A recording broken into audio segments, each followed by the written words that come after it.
अस्सलाम वालेकुम। उर्दू इंटरनेशनल पर मैं हूं सलमान हसन। नाज़रीन, पाकिस्तान की वज़ीर सेहत के बयान के मुताबिक पाकिस्तान में 13 दिसंबर से अब तक कोरोना वायरस के फैलते हुए ओमिक्रॉन वेरिएंट की 75 केसेस रिपोर्ट हो चुके हैं।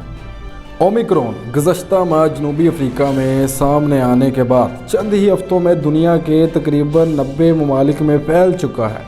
इस हवाले से पाकिस्तान पहले ही बाज़ ममालिक के लिए सफरी पाबंदियाँ सख्त कर चुका है ताकि इस वेरिएंट ख़तरे से बचा जा सके। पाकिस्तानी वजारत सेहत ने मंगल को एक बयान में बताया कि 27 दिसंबर 2021 तक मजमूई तौर पर ओमिक्रॉन के 75 केसेस की तादाद तस्दीक हो चुकी है।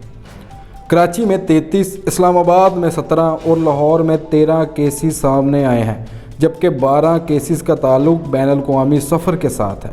वजारत सेहत के मुताबिक ओमिक्रॉन के पहले केस की तस्दीक 13 दिसंबर को हुई। बयान में बताया गया है कि इस वेरिएंट से मुतासिर होने वाले अफराद को आइसोलेशन में रखकर इनकी कंट्रैक्ट ट्रेसिंग शुरू कर दी गई है।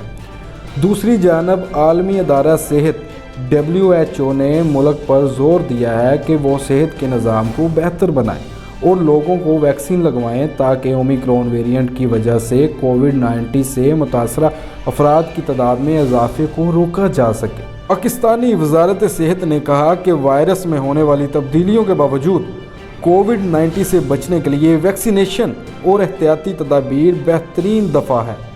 पाकिस्तान में हुकूमत की मंजूर करदा दस्तयाब तमाम इकसाम की वैक्सीन बीमारी की शिद्दत पर काबू पाने और अस्पताल में दाखिले के ख़िलाफ़ इंतहाई मौसर है।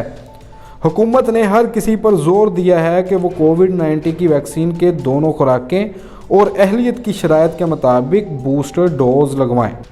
इस महलिक वबा से बचने के लिए अपने ख़ानदान और अपने बच्चों का ख्याल रखें और हजूम वाली जगहों से जाने से परहेज़ करें, मास्क का इस्तेमाल करें और वैक्सीनेशन और बूस्टर डोज टाइम से लगवाएं। और आप मुझे इजाज़त दें, मिलते हैं अपने अगले प्रोग्राम में। जुड़े रहें उर्दू इंटरनेशनल के साथ।